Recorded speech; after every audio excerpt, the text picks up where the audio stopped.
Selamat datang. Kembali lagi bersama saya, Niki Satmaka, di Okta Investama Berjangka Weekly Market Outlook untuk periode 16 hingga 20 Mei 2022. Weekly Market Outlook ini kami presentasikan untuk membantu Anda dalam mempersiapkan minggu trading Anda, karena persiapan adalah salah satu kunci kesuksesan dalam trading.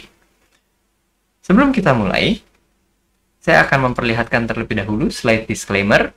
Mohon dibaca untuk sejenak, akan saya biarkan di layar.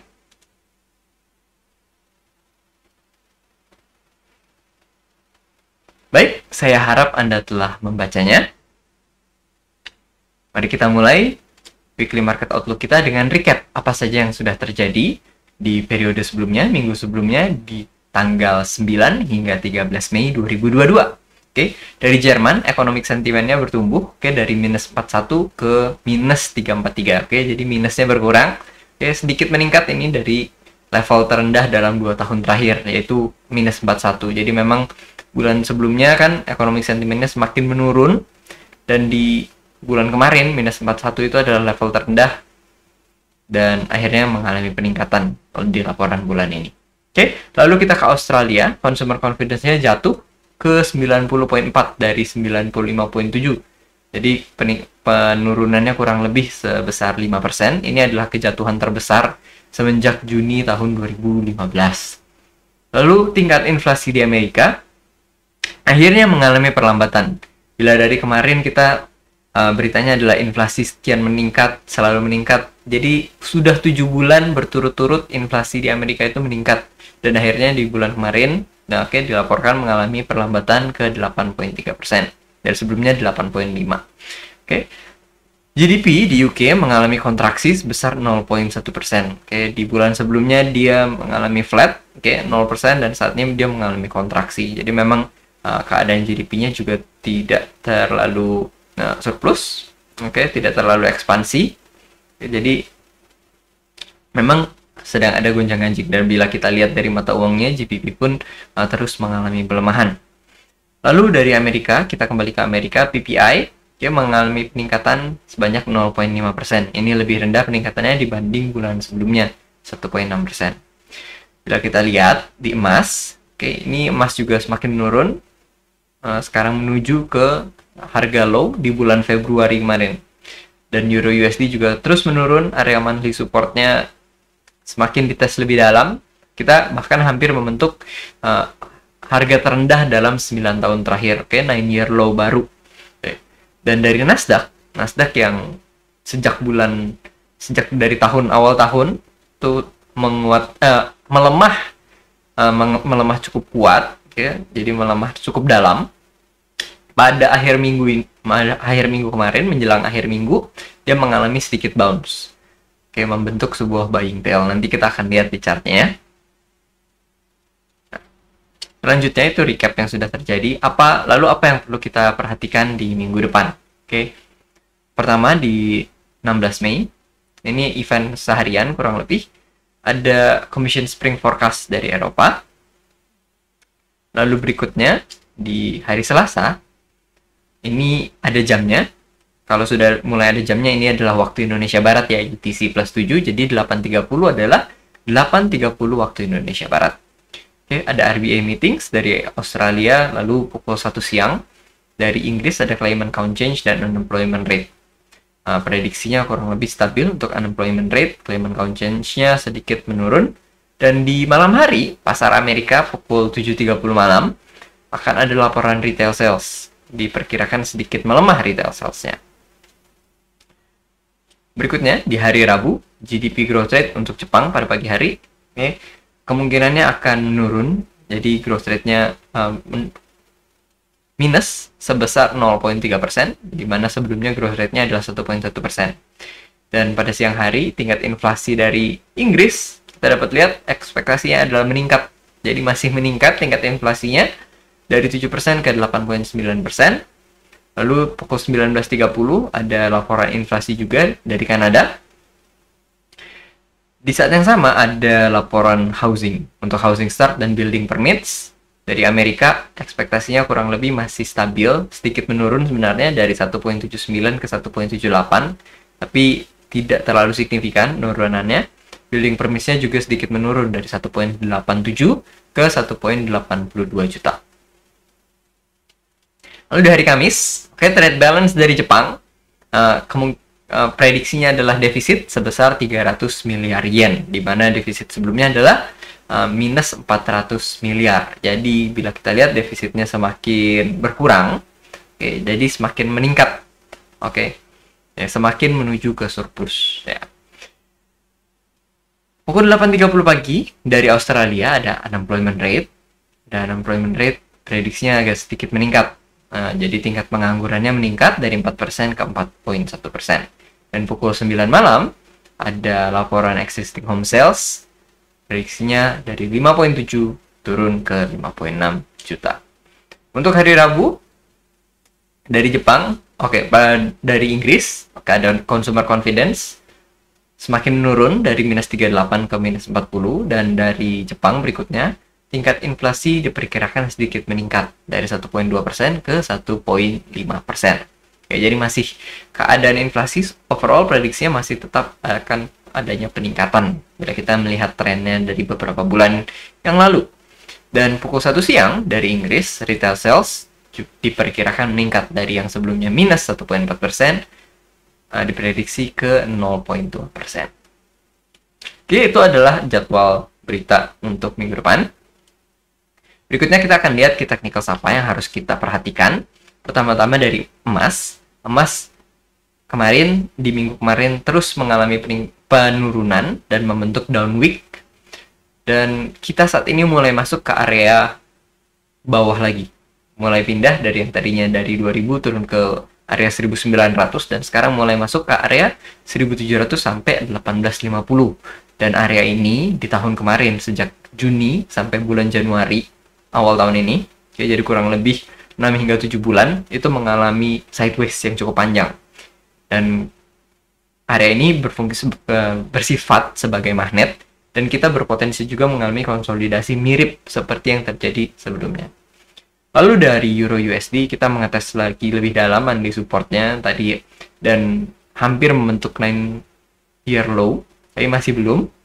Dan kemungkinan apakah area mandi ini akan ditembus? Untuk ditembus memang agak lebih sulit, tapi bukan berarti tidak bisa. Kita kemungkinan tetap akan membuat 9 year low baru, kelihatannya sih akan tetap dibentuk, dan ini berpotensi membentuk sebuah wick yang violate area low tersebut. Jadi wicknya dia nyucuk ke bawah, membuat new low seperti itu. Lalu dari Nasdaq, Nasdaq yang dari awal tahun sudah mengalami penurunan cukup besar, sudah brok di bawah 12.000, sempat brok di bawah 12.000 minggu kemarin di tengah-tengah minggu ya. Namun akhirnya pada menjelang akhir minggu mengalami kembali peningkatan. Nah, waktu turun kemarin di bawah 12.000 itu sudah menandakan bahwa dari harga puncak tertingginya sebelum dia turun, all time high-nya, hingga ke harga saat paling rendah kemarin, di minggu kemarin, itu sudah ada penurunan sebesar 30%. Ya. Namun, di akhir minggu, market bereaksi setelah adanya penurunan 30% itu ada responsive buying, dan harganya dibawa naik, meninggalkan sebuah tail. Apakah ini konfirmasi bahwa downtrendnya sudah berakhir? Nah, nanti kita harus lihat chart ya. Akan lebih detail kita lihat. Nah, kita langsung ke chart aja kalau gitu. Tapi pertama-tama kita lihatnya dari emas dulu. Nah, kita lihat dari emas. Ini minggu kemarin yang terjadi ya. Jadi, sudah minggu keempat penurunan berturut-turut. Oke, ini bila kita lihat detailnya. Di minggu sebelumnya lagi, yang kita lihat ada sebuah support, bounce di 1850 ini. Cuma bertahan sebentar. Oke, jadi mantul sebentar. Dan mendapatkan selling baru dari 1900, dan akhirnya di awal minggu dibuka melemah dan support break. Nah, ini berarti kita kembali lagi nih ke area sideways yang terjadi di tahun kemarin. Nah, ini kalau kita lihat di weekly ini lebih jelas, ini area sideways-nya. Nah, walaupun sebenarnya kalau kita tarik lebih jauh, sebenarnya sudah berjalan dari sini kan. Dia mengecil dari sideways besar, dan dia akhirnya mengecil. Nah, area ini berfungsi sebagai magnet, dan bila kita lihat area tengahnya ini, area tengah di 1790, oke, nah di 1790 ini banyak sekali harga beredaran di sini. Nah, jadi area inilah yang bersifat sebagai magnet, dan kita berpotensi mengalami konsolidasi di sekitaran area magnet tersebut, mirip seperti yang terjadi di tahun kemarin. Apakah akan terjadi selama tahun kemarin? Biasanya sih enggak. Biasanya durasinya akan menjadi lebih sedikit. Oke. Nah, itu yang nanti kita perlu perhatikan day by day dan week by week-nya. Kita harus perhatikan gimana pergerakan candlestick-nya. Untuk saat ini kita masih menuju area tersebut. Oke. Apakah ada tanda pembalikan? Masih belum. Nah, itu nanti kita harus observasi lebih lanjut lagi. Berikutnya di Euro USD ya. Ini bila kita lihat monthly supportnya. Oke, monthly supportnya di sini Oktober 2016. Dan kita sudah mengetes lebih dalam dan hampir membentuk new low. Jadi bila kita lihat di sini, ceknya adalah di bulan Januari 2017, itu low-nya adalah 1.0339. Nah, minggu lalu, which is masih di bulan Mei, itu harga terendahnya di 1.0414. Jadi sangat tipis, cuma beda kurang lebih 5 pip, 6 pip. Nah, jadi apakah kita tidak bisa menembus area low tersebut? Enggak juga. Kemungkinannya area low tersebut tetap di violate dan membentuk sebuah new low. Nah, tapi karena ini adalah candle monthly, kita tetap harus menunggu closing dari area monthly tersebut dan adanya acceptance. Acceptance itu ditandakan dengan apa? Ditandakan dengan harga sideways di area tersebut dan perlahan-lahan makin turun. Sedangkan rejection adalah, nanti kita akan ada contoh rejection di Nasdaq, itu dimana harga bergerak cepat keluar dari area support ini. Jadi ciri khasnya biasanya di bulan ini, kan bulan Mei ya, biasanya di candle bulan ini ataupun bulan depan akan mulai bergerak naik seperti itu. Nah, itu tanda bahwa supportnya masih disupport oleh buyer. Nah, bila itu tidak muncul, jadi hilangnya pergerakan naik, itu menandakan bahwa tidak ada support dari buyer, dan itu berpotensi nantinya bisa ditembus dari seller. Untuk saat ini gimana? Nah, kita harus lihat dulu observasinya. Tapi so far tidak ada tanda-tanda dari buyer sih, so far tidak ada. Makanya kita tetap harus berhati-hati. Berikutnya dari Nasdaq. Oke. Ini adalah contoh buying tail. Ini adalah contoh bahwa buyernya masih ada di support ini. Nah, pertanyaannya, buyernya kuatnya bawa sampai kemana? Nah, karena bila kita lihat di atas, oke, yang pasti yang sudah jelas di sini di area 15.000, 14.800 ini ada seller, sudah jelas. Tapi bila kita lihat di daily-nya, sebenarnya di area 13.000 pun banyak seller juga. Jadi buyer yang ada di area 12.000 ini yang menopang harga saat penurunan 30% kemarin dan mengakibatkan peningkatan di hari Jumat. Nah, dia bisa bawa harganya sampai mana? Itu. Dia bisa menopang, bukan berarti selamanya dia bisa menopang. Sellernya kan tetap ada. Nah, kalau sellernya tetap agresif, di hari Senin nanti, biasanya candle daily-nya tidak melanjutkan candle bullish di akhir minggu tersebut. Nah, menjadi bearish, dan terus mendorong penurunan kembali. Atau terjadi bullish, tapi tidak ada signifikan, jadi bentuknya macam doji, dragonfly doji.